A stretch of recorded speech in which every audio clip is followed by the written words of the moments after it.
Hello everyone and welcome back to my YouTube channel. Today I have a birthday card to share with you. It's a really simple one.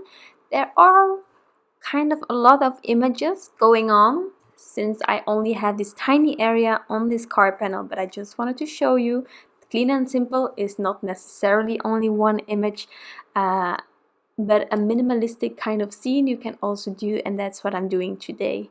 I took an older stamp set, the main event stamp set from My Favorite Things, to showcase today. It has been a while, but if you're interested in other videos with this particular stamp set, I think I made 2 other cards so far with it.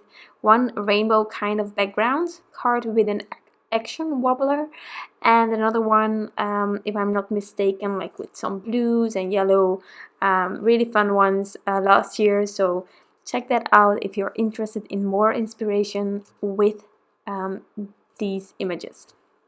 So for today's card, I decided to go rainbow, but not with my background, but with the images. So I took some rainbow combinations with my Copic markers. I will use these markers all over on all of the clothing, accessories, and so on, so that I only have these particular combinations to showcase and not add any more than what I already created with this rainbow that I have. Then the other thing that I did was to have 2 combinations for the bears, but just by changing up one marker. So really simple. You can also keep them in the same kind of furry tone color kind of thing. That's all up to you, of course. So I started with the rainbow because I knew that I really wanted to feature a rainbow on this card. It's always really joyful. Kids love it. This card is for my neighbor. He is 3. Well, actually I'm doing the voiceover the day of his birthday. So yesterday it was his birthday. So today, yesterday, well, you know what I mean. I'm going to give it later on to him. But he's so adorable. I have lovely neighbors, and I'm trying, whenever I know their birthdays, to give them a card. I don't know if I will keep up with that because I'm the worst at giving cards. I don't know about you. Also, happy mail. I'm really sorry if you send me happy mail and I haven't returned any. I do have cards laying here, but I'm just the worst when it comes to writing things down. I'm not really good with words, and mailing them. Am I lazy? I don't know. I really need to change that, but every year again I say, well, I will get better at it, and then I maybe am capable of doing it 2 months, and then it all stops, and I don't know why necessarily, but well, these are my neighbors. Mailing the cards is just giving them literally to them, so that should not be an obstacle. Well, anything can at the end. So here, as I said, I'm repeating the same rainbow every time again and again. It's really simple, but also just fun. And I think for a kid, tons of colors is always nice, even though they will not understand the sentiment that is on it. That doesn't matter. Just the colors, the lovely images, the critters that we are using. I think it serves its purpose. So I'm building up my coloring. As always, I am coloring from darkest to lightest marker, and I'm going back wherever I need to. If the blend isn't working immediately, then I just add another layer until I'm happy with that blend that I have created. And that's how this lovely circus tent came together. And then for the bear, I'm using, again, as I said, same combinations. It might be that for some areas it's smaller, so that I only use 2 out of the 3 markers. That's all up to you, of course, again.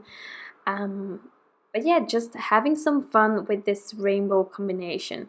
You can also do like this hand with like the same markers and just change it up with the shadowing and stuff. It's all up to you.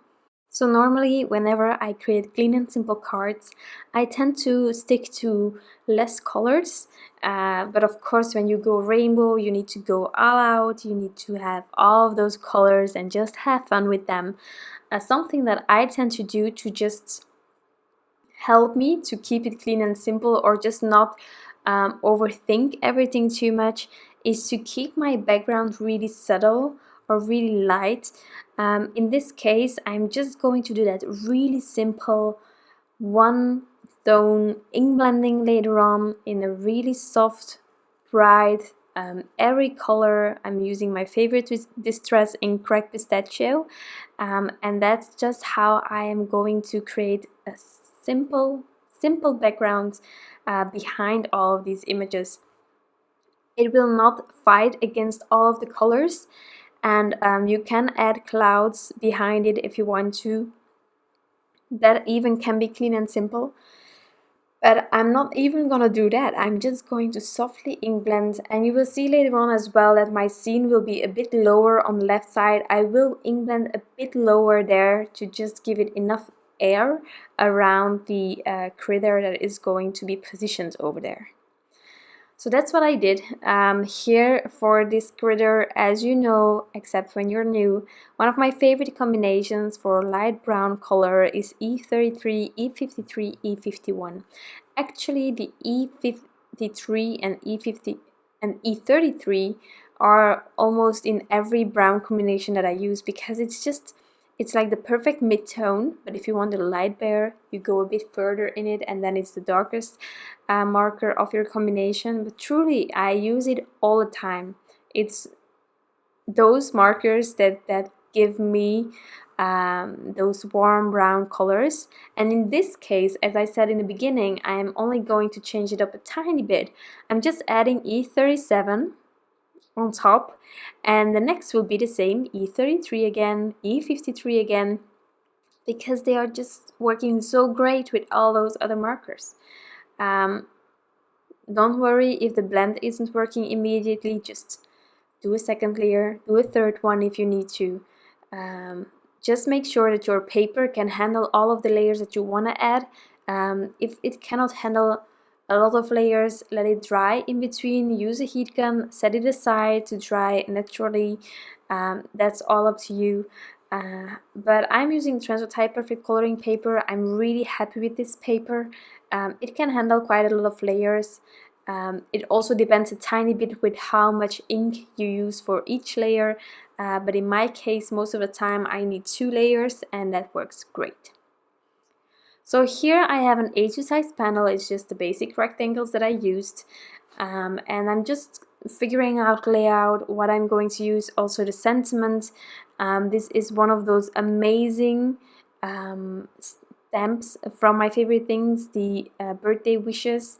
You have the itty bitty, which are like the smaller versions, and these are the bitty birthday wishes.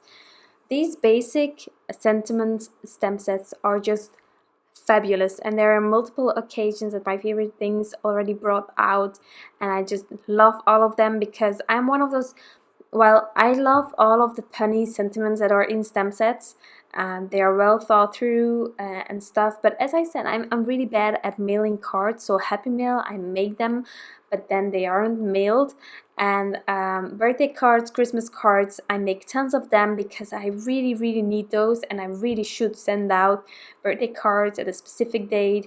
I should send out Christmas cards at that specific date. So whenever I can, I use a joyful stamp set like this one for a birthday occasion, and then I'm just using one of these basic sentiment stamp sets to help me get a nice sentiment on top for a card that I will be mailing out.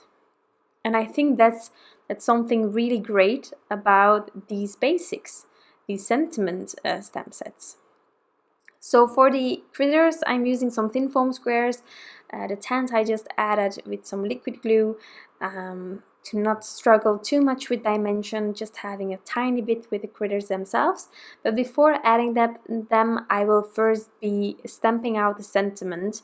Therefore, I'm going to use the same ink as my critters, as all of the images. You might have seen it, but I didn't use any black. It is a brown ink, specifically the dark chocolate dark chocolate from Gina K Designs Amalgam ink. So I just stamped it multiple times to get a nice impression. and then I could adhere all of the images that were still aside of my panel. If you want to, you can add more to the background. As I said, use a stencil if you want to. You can add embellishments if you want to, but I have all of these rainbow colors. I just decided to add this panel to my card base and then do some tiny things to it, being that I added some glossy accents, and I also added a tiny bit of Stickles. Not too much, just a tiny bit to finish it off, but you can definitely add some embellishments if you want to, but I think it's already festive enough. So that is going to be my card for today. Really simple but joyful with all of these rainbow colors. Yeah, I hope that this card can inspire you in a way. If you have this stamp set, don't forget to make some more cards with it, because even the older stamp sets need some attention. They deserve it. Thank you so much for being here and taking the time to watch this video and for supporting me. I wish you all an incredible day, and I'll be back soon with some new crafty inspiration. Bye!